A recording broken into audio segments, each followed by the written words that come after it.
12 1 वाजा 2 वाजेपर्यंत खूप मुली सुद्धा घेऊन येत आहे आता. असे जे भाडेकरू बाहेर तरुण मुली येतात ते पण बाहेर निघत नाही आणि बोलायला तर मग घाणघाण शिवाय देतात, धमकी देतात. इथं बघा तुम्ही किती अस्वच्छता आहे, स्वच्छतेकडे लक्ष नाही. पोरं येतात, पोरी येतात आणि ते पाहणं बघणं एकदम असह्य झाले. आमच्या न्यूज चॅनलला लाईक करा, शेअर करा, सबस्क्राईब करा आणि बेल आयकॉनवर क्लिक करा.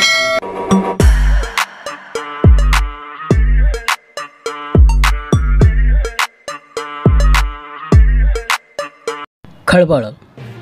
सोयगाव जुनी ग्रामपंचायत परिसरात अवैध प्रकार, नशेखोर, चोरटे आणि प्रेमी युगलांच्या अश्लील चाळ्यांचा बनला अड्डा.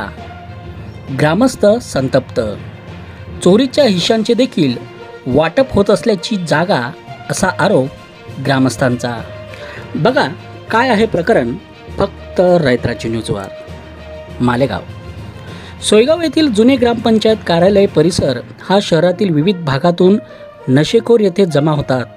मद्यप्राशन, सिगारेट ओढणे, जोरजोरात आरडाओरडा करणे आणि काही वेळा तर प्रेमी युगलांच्या अश्लील चाळी देखील या ठिकाणी सुरू असल्याचा आरोप ग्रामस्थांनी केला आहे. याच परिसरात चोरट्यांनी चोरलेली सामग्री साठवण्याचे प्रकारही घडत असून नुकतेच एक मोटार पंप या ठिकाणी आढळून आले. या परिसरात दररोज मद्याच्या बाटल्या, बिअरच्या कॅन्स, सिगारेट पाकिट आणि अश्लील साहित्य देखील आढळून आले. यामुळे परिसराचे वातावरण दूषित झाले असून शेजारील सप्तशृंगी मंदिर, राम मंदिर परिसरात भक्तिभावाने येणाऱ्या नागरिकांनाही गैरसोयीला सामोरे जावे लागत आहे. या सर्व प्रकारांमुळे नागरिक त्रस्त झाले असून वेळोवेळी आम्ही पोलीस ठाण्यात तक्रारी केल्या, मात्र अद्याप कुठलीही ठोस कारवाई झाली नसल्याचा आरोप स्थानिक नागरिकांकडून करण्यात आला. महानगरपालिकेमध्ये विलिनीकरण झाल्यानंतर हे ग्रामपंचायत कार्यालय प्रभाग क्रमांक 1 मध्ये स्थलांतरित झाले असून यानंतर या ठिकाणी स्वच्छता विभागाचे कार्यालय सुरू करण्यात आले. मात्र सध्या त्यावर कोणतेही नियंत्रण नसल्यामुळे परिसर असामाजिक प्रवृत्तींचा अड्डा बनला आहे. संतप्त नागरिकांनी व महिलांनी एकत्र येत प्रशासनाकडे कठोर पावले उचलण्याची जोरदार मागणी केली असून या परिसरात तात्काळ बंदोबस्त लावावा अशी मागणी देखील होत आहे. इथं दिवसभर रात्रंदिवस पोरं राहता, दारू पिता, शिव्या गाळा करता आणि रात्रीतून बी रात्रभर राहता. म्हणजे आम्हाला रात्रंदिवस आमच्या मुला बाळा सुना कोणीच निघू शकत नाही बाहेर. आम्हाला इथं फार दिवसापासून त्रास होऊन राहिला. खूप संध्याकाळी खूप मुलं जमा होऊन जातात. 12 1 वाजा 2 वाजेपर्यंत खूप मुली सुद्धा घेऊन येत आहे आता. मुलं हो, रात्रीचे मुलं हो, मुली घेऊन येत आहे. चोऱ्या माऱ्या करून इथं सामान वस्तू आणून ठेवता इथं. हा, आणि खूप रात्रीचे खूप दारू पिऊन धिंगाणा करता, शिवीगाळ करता आणि कोणी काही बोलायला गेलं का त्या धमक्या देतात. त्यांना जे बोलायला जातात त्यांना धमक्या देतात. आम्ही बाहेर निघायची चोरी इतक्या घाणची ऐकून म्हणजे अक्षरशः दार लावून मध्ये बसतो बा. असे जे भाडेकरू बाहेर तरुण मुली येतात ते पण बाहेर निघत नाही आणि बोलायला तर मग घाणघाण शिवाय देतात, धमकी देतात. कुठे आला बॉल, तुम्हाला काय त्रास होतो असं. 2-3 दिवसापासून मुली पण दिसत आहेत.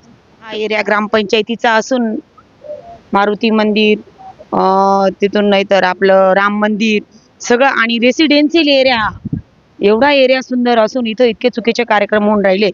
म्हणजे अक्षरशः मी सुद्धा जाते रस्त्याने, अक्षरशः मला मान तिकडे वळवावी लागते. इतके इकडचे तिकडचे पोरं येतात की बघण्याची सुद्धा माझी इच्छा राहिली. अनेक सरांकडे पण निवेदन दिलेलं आहे, बऱ्यापैकी महापालिकेकडे पण तक्रार केलेली आहे. ते महापालिकेचं ऑफिस इथं असून सुद्धा फक्त कामकाज कागदपत्र करून घेतात आणि इथून ते निघून जातात. इथं बघा तुम्ही किती अस्वच्छता आहे, स्वच्छतेकडे लक्ष नाही.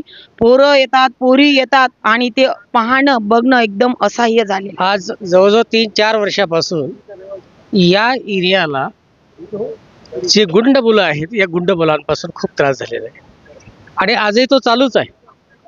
रात्रीच्या वेळेला दारू पितात, मोठमोठ्या धिंगाणा घालतात. आजूबाजूला संपूर्ण रेसिडेन्शियल एरिया आहे, सुशिक्षित लोक इथं राहतात. त्याच्यामुळे कोणी त्यांना बोलू शकत नाही किंवा कोणी बोलायला गेलं तर उलट त्यांना शिवीगाळ करतात. त्याच्यामुळे इथं बाहेर सुद्धा हे लोक पडू शकत नाही. दुसरी गोष्ट, हे लोक चोऱ्या माऱ्या करतात आणि इथं चोऱ्या माऱ्या करून तुम्हाला आता इथं एव्हिडन्स मिळेलच. ते चोऱ्या माऱ्या करतात आणि त्या चोरीच्या वस्तू विकून दुसऱ्या दिवशी पहाटेपर्यंत त्यांचं खलबत चालतं आणि वाटा कसा पडायचा त्याच्यावरून त्यांच्या पुन्हा भानगडी होतात. एखाद्या वेळेला या ठिकाणी खून सुद्धा पडू शकतो, अशी परिस्थिती आहे. सोयगाव ग्रामपंचायत हद्दीतील रोज संध्याकाळी 7 ते रात्री 4 वाजेपर्यंत इथं ठिकठिकाणचे मुलं येऊन इथं कुठलीही मारामारी इथं हे करतात, ते मिटवता आणि नाही मिटली तर रात्री मारामारी करता. मारामारी अशी करता की एखाद्याचं मर्डर होऊ शकतं आणि जर मर्डर झालं तर याचा परिणाम गल्लीवर येऊ शकतो. आणि काही लोक वेगळी नशा करतात, त्या नशात ते लोकांना सुद्धा ओळखत नाही आणि इकडं कोणी त्यांच्यात भाग घेत नाही. तर प्रशासकाने याच्याकडे जातीने लक्ष द्यावं आणि हा बंदोबस्त करावा. आज या सोयगाव ग्रामपंचायत परिसरातील नागरिकांच्या माहितीवरून या ठिकाणी बाहेरील काही गुंड प्रकारची प्रवृत्ती असलेली मुलं रात्री बेरात्री या ठिकाणी वावर करतात आणि अवैध असे काम या ठिकाणी असतात आणि इथल्या स्थानिक महिलांना आणि नागरिकांना त्यांचा त्रास असल्याची माहिती आज या ठिकाणी मिळाली.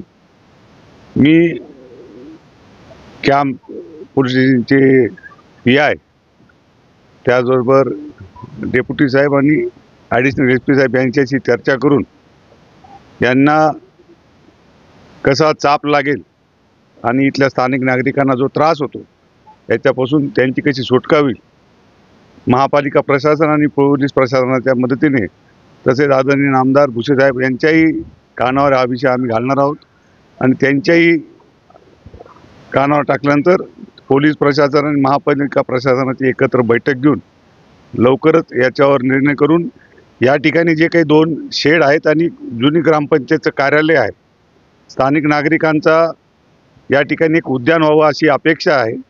तर मी मंत्री महोदयांच्या माध्यमातून या ठिकाणी येणाऱ्या काळात DPDCच्या माध्यमातून हे सर्व साफ करून या ठिकाणी ज्येष्ठांना आणि लहान मुलांना खेळण्यासाठी एक चांगलं उद्यान, जॉगिंग ट्रॅक या ठिकाणी होईल अशी मी या परिसरातील माझ्या माता भगिनींना, नागरिकांना या ठिकाणी आश्वस्त आम्हाला करतो. इतका त्रास आहे, आमचं परवाच पेट्रोल गेलं, भाडेकरूचं पेट्रोल गेलं.